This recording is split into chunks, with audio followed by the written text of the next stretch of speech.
kalipay kita karong gabi nga gitugot sa Ginoo nga makapadayon ta sa ato nga online gospel devotion. Salamat ta nga nagbalik ang power bisan dili gid maayo pa kaayo ang ato nga signal, but ato prayer nga unta mahuman nato ang atong online gospel devotion. So salamat kayo sa inyo nga mga time nga ginahatag kada gabi nga makig-uban sa pagtuon sa balaan nga pulong sa Ginoo. Ingon ako bisag usara ka bersikulo at least na atay mga meditate nga balaan nga pulong sa Ginoo, makadugang sa ato nga kahibalo diha sa ato relasyon espirituhanon diha sa Ginoo. Magaampo kita sa dalaygon ka langit non ug may gugmaong nga Dios karong gabi sa kaayo nimo. Salamat sa mga panahon nga ginadugang nimo sa amo kinabuhi, opportunity Ginoo nga maka pakig-uban kami sa amo nga mga friends sa Facebook, bisan naa sila Ginoo sa layo pan pinagi sa imbalang pulong, maka pakig-usa kami tanan Ginoo sa pag tuon bisan pa sa gamayng panahon gani tabangi kami kaalam mo langit non nautunta nga masabta namo ang imo balaan nga pulong kang Kristo Jesus nga manluluwas amo gitugyan og gisalig ang tanan. Amen. Okay, balik karong gabi ato na pod nga tun-an ang balaan nga pulong sa Ginoo sa Psalm 90 verse 17 mao ni ato nga tun-an na pod. Actually na tun-an nato ang Psalm 90 verse 12. So karong gabi ato tun-an ang 17. Ang Bisaya nagasulti, Ginoo nga among Dios, panalangini intawon kami og hatagi kami kalampusan sa tanan namong pagabuhaton. Oo, hatagi kami kalampusan sa tanan namong pagabuhaton. So mao ni ang ato nga tun-an karong gabi ang Psalm 90 verse 17. Ato nga topic karong gabi is establish the work of our hands. Establish the work of our hands. Ang Psalm 90 o sa nisa ka prayer ni David nga tabangan siya sa Ginoo, ipanalanginan sila sa ila tanang mga buhaton. That is why morning ingon niya din David expresses a plea for God's blessings and favor on the work and efforts of his people. Si David, ang prayer niya sa Ginoo nga ipanalanginan ang mga trabaho sa iyang mga katawhan aron nga magamit nila sa ilang sa ilang pag kinabuhi, physical nilang pagkinabuhi, and then magamit po nila diya sa pag-alagad nila sa Ginoo. And then another one is emphasizing the need of divine guidance in success in their works.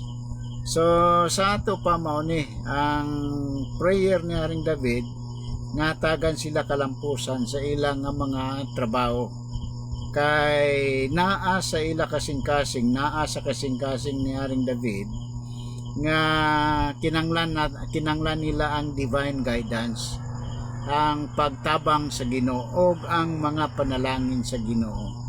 Kay ingon niya ang success na aragyod sa pagtabang sa Ginoo.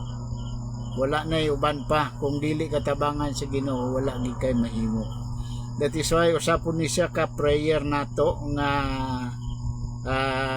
ang mga leader, isa sa ilang mga prayer nga ang ilang mga subordinate, ang ilang mga membro or ang mga katawhan nga panalanginan gyud sa Ginoo ang ilapod nga mga panrabaho adlaw-adlaw.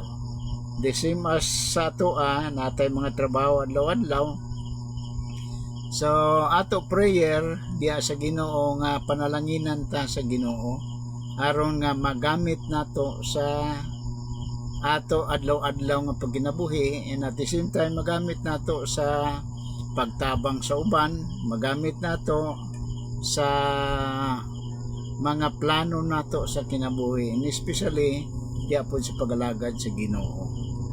Sa ari mga breakdown niya sa explanation niya is number 1 is play for God's favor.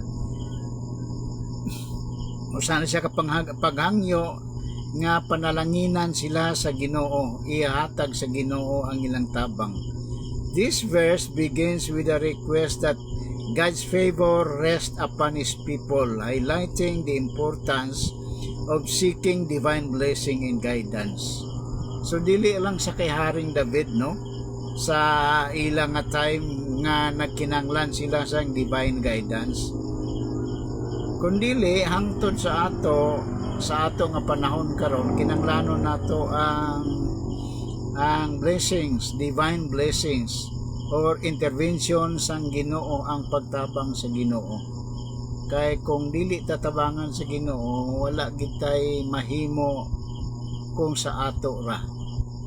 So that is why usa ni siya ka pagpainomdom diya kanato nga whatever our works, mga desires, kinanglan nato ang divine guidance and divine blessings. Ang Ginoo ra makahatag ni ana.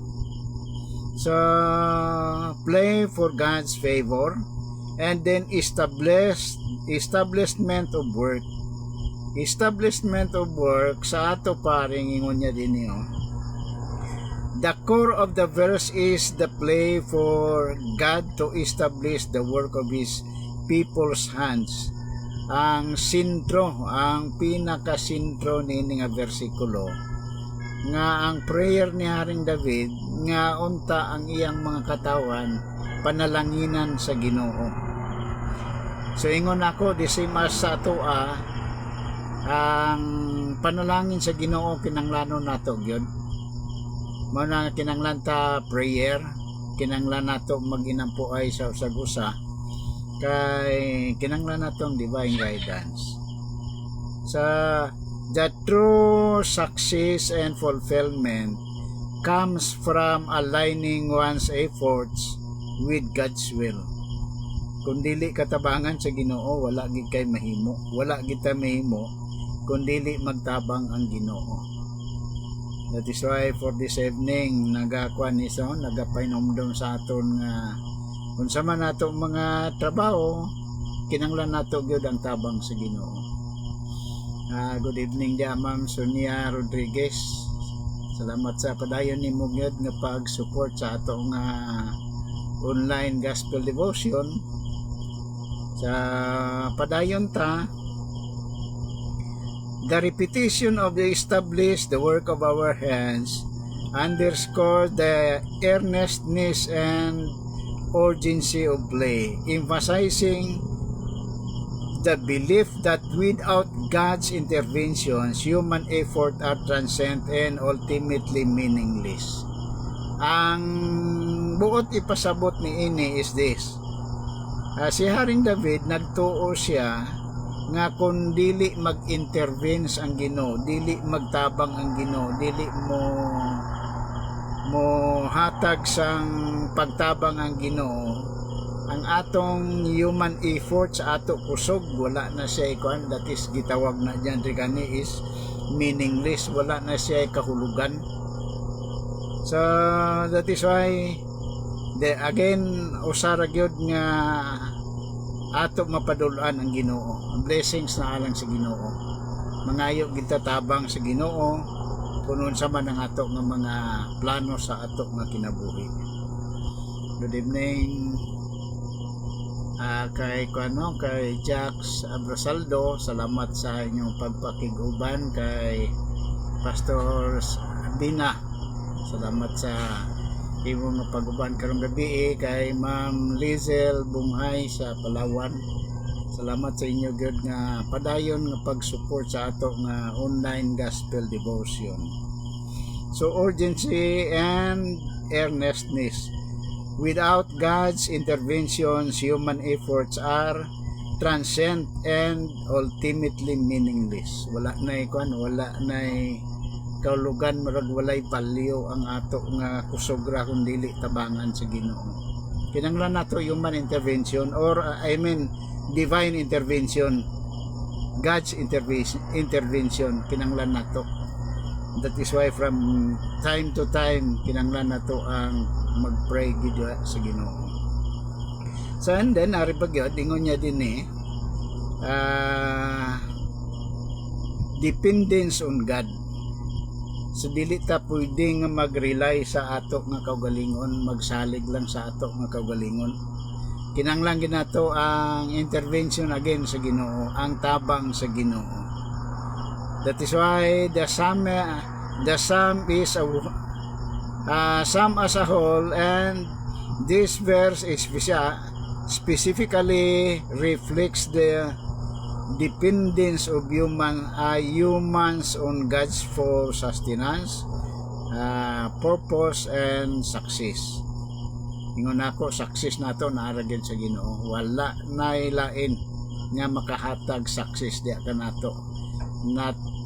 Dili sa ato ra nga kusog kay ang Ginoo mao nagagunit sa ato nga sa ato nga kinabuhi.